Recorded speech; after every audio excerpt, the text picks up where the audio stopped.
We are the Georgia Worship Choir, and we're on a journey to parts unknown. Want to join us?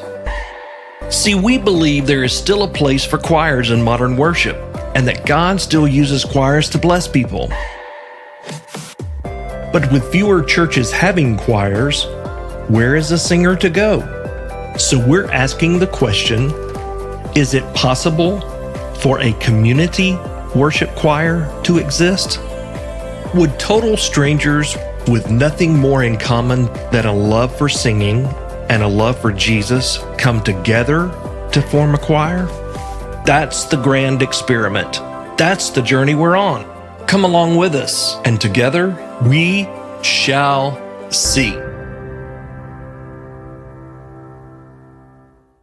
Hello, everyone. I'm Dean Oliver, and welcome back to the Georgia Worship Choir podcast. You know, we're asked all the time, so how do you guys do this community worship choir thing? So we thought we'd take an episode where we could answer that question in a conversation that I had with two important people to GWC, and that's my wife, Robin, and our board president, Hope. We sat down recently to cover all the questions that we normally get asked, and it turned into a 90-minute conversation. Now, don't worry, we're not going to hold you here for 90 minutes. We're actually going to split this up into 3 episodes of about 30 minutes or so apiece so that we don't keep you too long in one sitting. We had fun answering these questions, and we hope you'll enjoy our conversation as well. But first, let me mention a couple of programming notes. Number one, we want to apologize for the long delay between the publication of our first set of episodes and this one. We had hoped to be on like a 2-week publication cycle, and we want to get back to that. But the launch of our current season 6, the largest one we've ever had, just hit right after we published those first set of episodes, and we just got busy. So we'll do better. Number 2, please continue to be patient with our technical growing pains. We said that we'd be honest with you and let you watch us build this podcasting plane as we fly it. And that means that we know that there's some audio and visual issues that we're not happy with, and we know that we need to work on those. And hopefully, as we do work on those, you will see progress with each future episode. So let's pause right there and drop into 30 minutes of our conversation, and then I'll come back to wrap things up. See you in a few minutes. Hello, everyone, and welcome to this episode of the Georgia Worship Choir. In this episode, we're going to be talking about how our season functions. We have a lot of people asking us, how do you operate? I mean, what goes into a season? And we'll break all that down. And we just want to drop in on our current season, season 6. And I've got some special guests here. It's our first multi-person podcast, so I feel good because I'm not as alone. And they're here to help me through this. And we're just going to talk about our current season and all the exciting things that are happening. And that way, by the end of this episode, you'll have more of an idea of how the seasons run and operate. You may be thinking about joining Georgia Worship Choir, and hopefully we can answer some questions as we go along. So we're glad that you're here. Thanks for dropping in on this call. I've got 2 wonderful people here. My wife, Robine Oliver, is with us, and I'll tell you more about what Robin does. And the other person we have here is Hope Wingate, and Hope has been with us from the very beginning, first season, and Hope is our board president, and we'll be talking about some changes that we made to our board structure because we're a fully accredited 501c3 nonprofit, registered with the state of Georgia, registered with the federal government. Donations are tax deductible and all that kind of stuff. And so we have to have a fully functioning board and accountability and all those kind of things. So let's just start off with, well, Robin, let's talk about what you do in a typical season. And I tell you what, let me just set the framework to say that we have 2 seasons a year. We have a fall season and a spring season, and we'll get into a little bit of the details of those in just a little bit. But Robin, what do you typically do in a season? What do I personally do in a season? Yeah. Every season that evolves a little bit, but for the most part, every season I help Dean when we begin to recruit people I help with the registration process. I do a lot of behind the scenes admin work, checking emails, checking registration, making sure we have the right contact information for the singers, helping with orientation, which we'll talk about in a little bit for the new singers.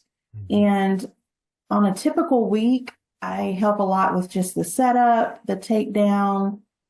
I'm just a runner during practice, an extra set of hands for Dean or for whoever needs something in the choir.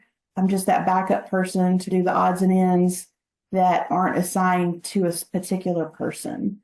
Do you say that describes what I do? Yeah, yeah, it's a lot of admin. And in case you haven't listened to our previous episodes, and I encourage you to do that, it'll give you more of an idea, context. None of us are paid. We're all volunteers, and we all have full-time jobs. Robin is a nurse. Hope, you want to tell us what you do in real life? In real life, I am a homeschooling mother of three, and I am also a biblical counselor part-time, and I do many other things. I'm involved in several other ministries. So Yep. Yep.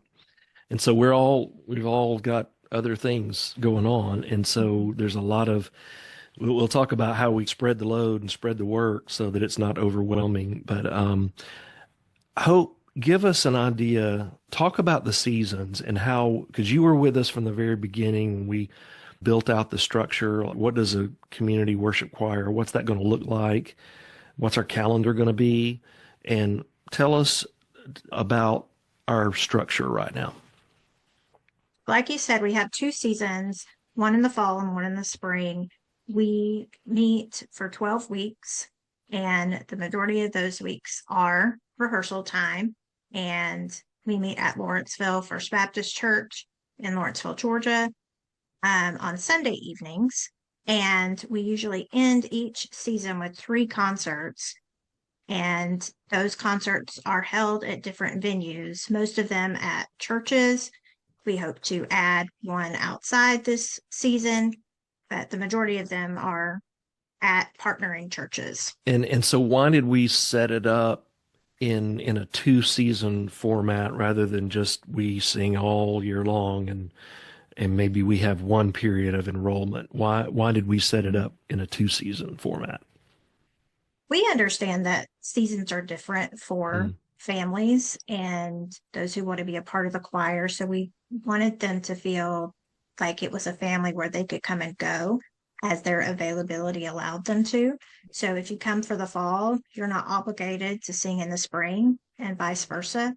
And it has really allowed people to seize the opportunity to be a part of it so that they don't feel so overwhelmed. Wow, this is the whole year commitment.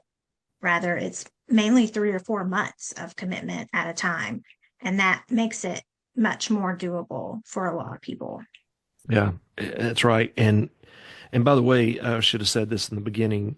We're still learning this podcast stuff and especially multi-person podcast. And so I have a habit personally, if I'm in real conversation with someone, I say, yeah, yeah. I have a habit of giving positive reinforcement to whoever I'm listening to. So one of the rules of podcasting is don't do that and don't create those sounds. So I'm working on that. So I found myself saying to Hope, yeah, yeah, that's what we do. I agree with you. I think one of the things that we got right out of the gate was this concept of the 2 season per year concept. And we certainly didn't get everything right out of the gate, but this is one that people love because people's schedules are different. You know, maybe they've got kids in ball in the spring and their schedule is just full. And so they can't sing with us in the spring, but they join us in the fall and vice versa. And then some people sing in both seasons, and that's great too. So once you're in, you're part of the GWC family, and you can go several years in between singing with us if that's what you want to do. But the good thing is every season is standalone. We had one exception to that, and we'll tell you about that later, but every season begins with new music. So the idea is you stay with us for that one season. and then we wrap it all up and we're done. And then we wait 3 months and start again with brand new set of music and all that. So, um, Robin, let's talk about how do we gain new people? Like how do we recruit people? How do people come in? Just kind of go over that with us. So on a typical season, the main way we recruit would be word of mouth, of course. Current singers share with their friends and family and invite them. But the biggest way we have found to invite new members, and we have gotten a huge response, is through social media. And we're still learning new ways to make that happen. But we have created Facebook ads, Instagram ads, and that, I would say, has produced the majority of our new singers in the last few seasons. About 6 weeks before a season begins, we will start putting out a Facebook ad that goes out to a certain area. Dean, you might could explain that a little more, but we'll send out a Facebook message that goes out to a general population within a certain radius of where we rehearse. And we've done that on Facebook and Instagram. And I would say 80% of our new singers have shared with us that's how they heard about the choir. Do you want me to talk about orientation also? Well, let's pause for just a Okay. second, though. I think that's been one of the big surprises because we didn't do it in the very, very No. beginning. We kind of stumbled on it a little bit in incorporating Facebook ads, Mhm. and we were just blown away from the very beginning. Right. And people definitely, that is the number one recruitment tool that we have. Um, and we typically just do, like, we've had seasons where we had 2 rehearsal locations. Like there'd be a rehearsal on a Tuesday night in the north part of Atlanta. And then we would have a Gwinnett County location. And if you don't know the area, Gwinnett County is one of the most populous counties in the metro Atlanta area, kind of on the northeast side of Atlanta. And so wherever those rehearsal locations were, we just pulled back and did a 35-mile radius of those areas. And that's where we targeted the ads. And that's how people saw those. And yeah, by far, I mean, probably 5 to 1 or something like that, people come to us by social media. And some of the stories that come from that are neat too. How people have been praying about something to get involved in, or people have moved to Atlanta and they don't know anybody. You remember Tasha?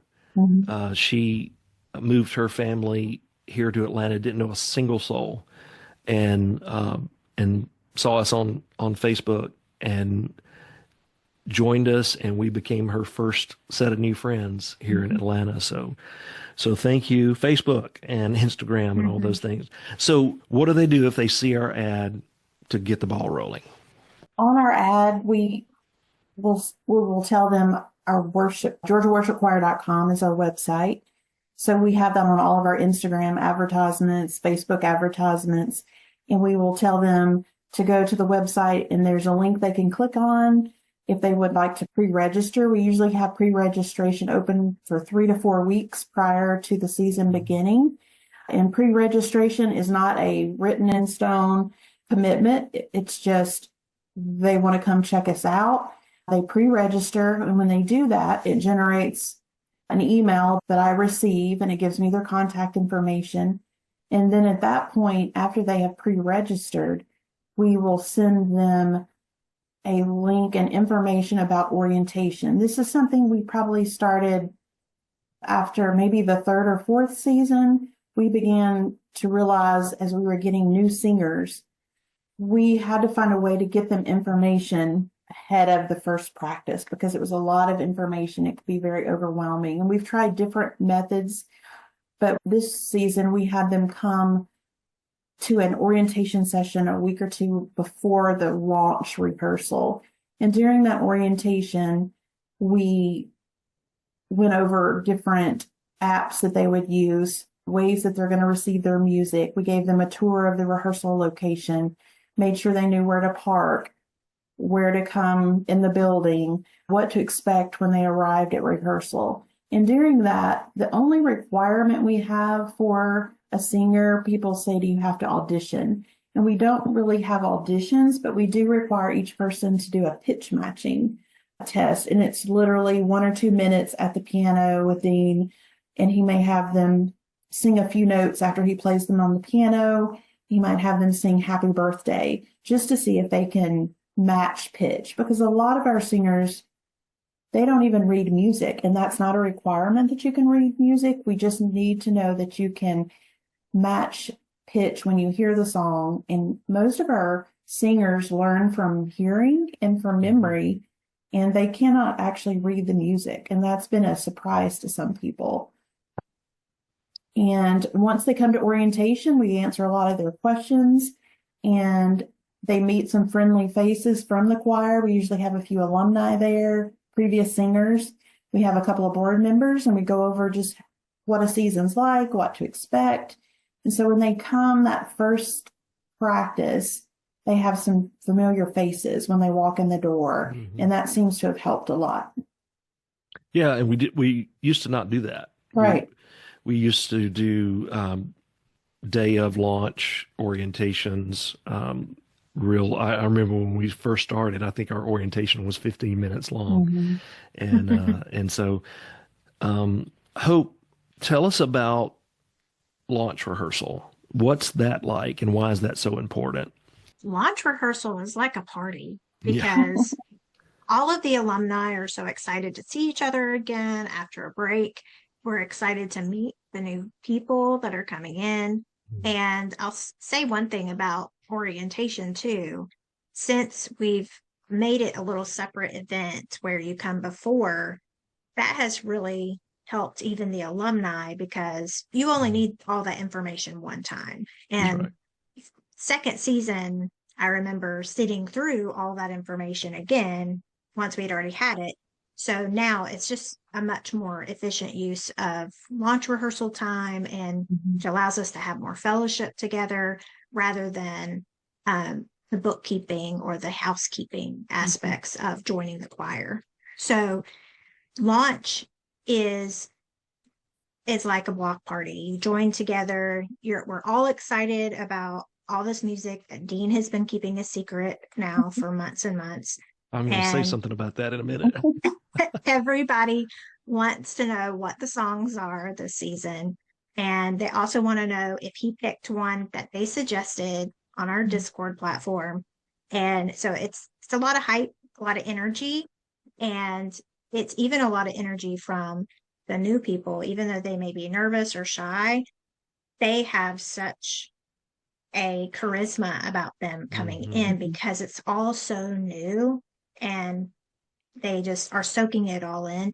And it also helps the alumni re-energize and get back into the groove of meeting each week. So it's really great. Yeah. And we joke about the whole investigative activity that goes on trying to find out what music is going to be introduced at launch rehearsal. I even had one of our singers try to hack into my Spotify account to try to find out what songs we were going to do. And we had a big laugh about that. And of course she was unsuccessful.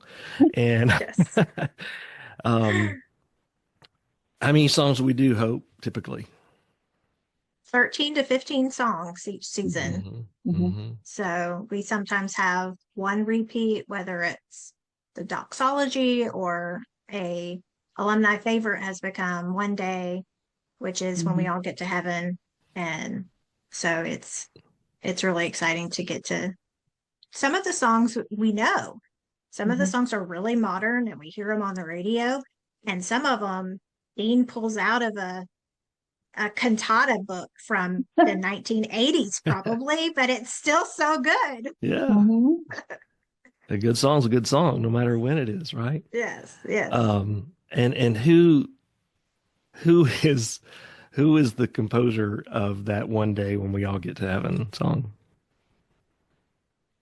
Oh wow, he's putting us on the spot. Why are you putting me on the spot? Who is the composer? Because I have totally forgot. I don't My know. brain has gone blank. He's Okay, well, really I have my music right here. Yeah, he's the English guy. He's the English Chris Tomlin. Why are we forgetting that? Are we supposed to know this? wow. This is totally That was getting trivia. cut out. Yes. Cut this out. Are we supposed to learn the composers? No, I don't test Eliza her over that. Hewitt, No, it's oh my Leonard gosh. Jarman, No. Beth Redmond, Matt Matt Redmond. Redman. Matt Redman. Oh my Oh my goodness. gosh. Wow. You really You should threw have us said for a loop. 10,000 reasons. Hey, We're I like- don't feel bad. Y'all didn't know either. So there. That's your No, fault. I totally. I had no idea to prep for that. Okay, so this is how my brain works at this time of day. As y'all were talking about that, I wanted to interject. Yeah, the one day when we all get to heaven by Matt, and I wanted to say Matt LeBlanc. And, No, and he's one of the Friends cast. that's right? the Friends. Sure. So I thought, no, that's not right. Oh my gosh, we may cut That's this. We may just chop. Yeah, I all think we need to cut this out whole Yes. section Mhm. off. because Hope this and will I be a had part very of- blank looks on our face when you're like, "Who is the composer of One Day?" We're like, "What?" This will be a That part is of not our, on my chart. No. This will be a part of our blooper reel, I guess. Yeah, that'd be good. Matt Redman. So Matt, if you're listening, I am so sorry, brother. I listen to your Shout music. out. Shout out to Matt Redman.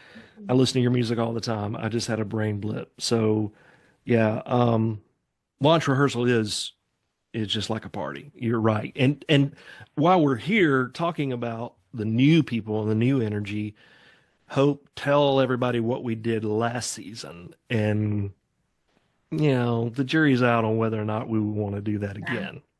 So what did we do? So for our 5th season, we had an alumni only season where you had to have sung in the choir one season prior to being able to return for the 5th season. And we did a poll of all of our previous music, and the choir basically got to vote on what songs were going to be a part of the program for the season. So 13 or 15 songs made the cut. And it was, like you said, it was a journey of repetitiveness, I guess. Revisiting those songs, some even from first season. But I've said before that it was a real treasure because some of those songs, when you're required to sit with them for that much longer, it's like the Lord really impacts you in a deeper way. He meets you in a deeper place because it required you to really listen and lean in to hear what he was trying to speak through those songs. And it's always uncanny, no matter what songs you pick throughout the seasons, everyone can testify that there's always one song that was perfect for them that season, that really encouraged them, helped them through a rough time, and brought them closer to the Lord. So it was a really special time. It allowed the alumni to bond closer together and make fellowship make more friendships, I think. But it also was hard in the sense of we were very familiar with the music. So there was a slack in practicing. Yes. I was waiting to see what word you chose. Yes. There was I know that song. I don't need to rehearse my part. And then we get to rehearsal and we're drilling parts on the piano that should have been known several seasons ago. So it was definitely a challenge for our memory and motivation. And so we'll see if season 10 gets an alumni season as well. Yeah, I think it was definitely, we got some good positive response from singers and the audience of enjoying hearing those songs again.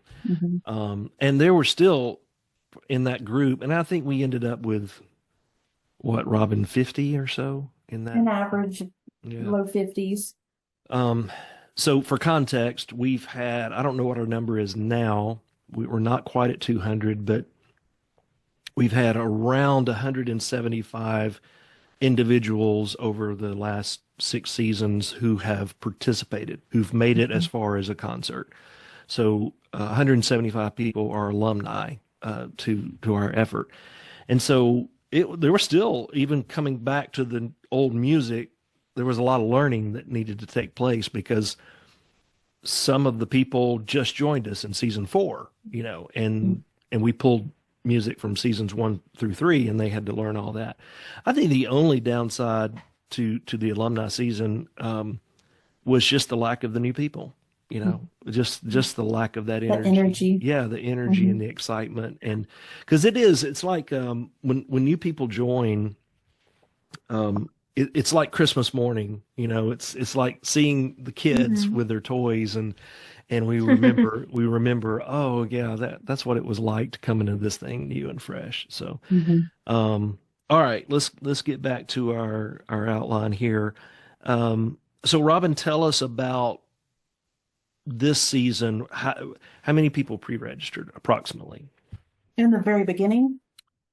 Yeah, just our total pre-registrants for this season. How many? Before they dropped off? Right. We had about 140, I would say, pre-register in the very beginning, and that included alumni and new singers. We probably had 140 in the beginning. Mm-hmm. You want me to give the breakdown of how that played out? No, I'm going to let Hope talk about what we ended up with. Okay. So 100, and that was our largest pre-registration period. And that was fun seeing how people came in. But Hope, we ended up with what? Finishing the orientation process and making it to that first rehearsal. How many did we have? 95 made the commitment, took the plunge. That's right. And where did they come from?